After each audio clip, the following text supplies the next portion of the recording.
ಇವತ್ ಬೆಳಗ್ಗೆ ನಾವೊಂದ್ ಪ್ಲೇಸಿಗೆ ಪಾರ್ಸೆಲ್ ಹಾಕಿನಿ. ಎಲ್ಲಿ ಹಾಕಿನ ಅಂದ್ರೆ, ನಮಸ್ಕಾರ ಸ್ನೇಹಿತರೆ, ನಿನ್ನೆ ರಾತ್ರಿ ನಮ್ಗೊಂದು ಕಸ್ಟಮೈಸ್ ಫೋಟೋ ಫ್ರೇಮ್ ಆರ್ಡರ್ ಬಂದಿತ್ತು.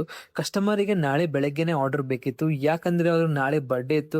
ಅದಕ್ಕೆ ಎಲ್ಲ ಕೆಲಸ ಬಿಟ್ಗೆಸಿ ಕಸ್ಟಮರ್ದೇ ಆರ್ಡರ್ ಮಾಡಕ ರೆಡಿ ಮಾಡಿದ್ದೆ ನಾ. ಕಸ್ಟಮರ್ ನಾವು photo frame B full finishing ಎಲ್ಲ ಪ್ರೀಮಿಯರ್ ಕ್ವಾಲಿಟಿಯಲ್ಲಿ ರೆಡಿ ಮಾಡ್ತೀವಿ. ಎಲ್ಲ ನೀವು ಚೆಕ್ ಮಾಡ್ಕೋಬಹುದು ನಮ್ಮ ಫ್ರೇಮ್ಸ್ಗಳೆಲ್ಲ. ಆಮೇಲೆ ಮತ್ತೆ ನಾವು ಕಸ್ಟಮರ್ಗೆ ಸೇಫ್ ಆಗಿ ಕಳಿಸ್ತೀವಿ. ಪಾರ್ಸಲ್ ಯಾವ್ದು ಬಿ ಇರ್ಲಾಕ ಡಬಲ್ ಪ್ಯಾಕಿಂಗ್ ಮಾಡಿ ಕಳಿಸ್ತೀವಿ. ಬಬಲ್ ರ್ಯಾಪ್ ವಿತ್ ಥರ್ಮೋಕೋಲ್ ಹಾಕಿ ಕಳಿಸ್ತೀವಿ. ಯಾಕಂದ್ರೆ ಕಸ್ಟಮರ್ ಬಲ್ಸ್ ಆರ್ಡರ್ ಸೇಫ್ ಆಗಿ ಹೋದ್ರೆ ಮಾತ್ರ ನಮ್ ಕಸ್ಟಮರ್ ಹ್ಯಾಪಿ ಅಂಡ್ ನಾವು ಹ್ಯಾಪಿ. ಯಾಕಂದ್ರೆ ಪಾರ್ಸಲ್ ಮೇನ್ ಇಂಪಾರ್ಟೆಂಟ್ ಸೇಫ್ ಆಗಿ ಹೋಗೋದು ಅನ್ಕಿಸಿ ಈ ಆರ್ಡರ್ ಬಂದ್ಬಿಟ್ಟು ಅಫ್ಜಲ್ಪುರಿಗೆ ನಡೆದ ಈಕೋ ಕಲಬುರ್ಗಲ್ಲಿಂದ.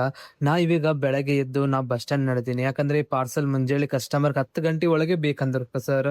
ಅದಕ್ಕೆ ಮುಂಜೆ 6 ಗಂಟೆಗೆ ಬಂದು ಬಸ್ ಸ್ಟ್ಯಾಂಡ್ ಬಂದು ಪಾರ್ಸಲ್ ಹಾಕ್ಲಾಕತ್ತಿ. ನಮ್ ಸ್ಮಾಲ್ ಬಿಸ್ನೆಸ್ಗೆ ನಿಮ್ಮೆಲ್ಲರ ಸಪೋರ್ಟ್ ಬಹಳ ಇಂಪಾರ್ಟೆಂಟ್. ಯಾಕಂದ್ರೆ ನೀವು ಸ್ಮಾಲ್ ಬಿಸ್ನೆಸ್ ಸಪೋರ್ಟ್ ಮಾಡಿದ್ರೆ ನಿಮ್ಮಲಿಂದ ನಾವು ಬೆಳಿತೀವಿ.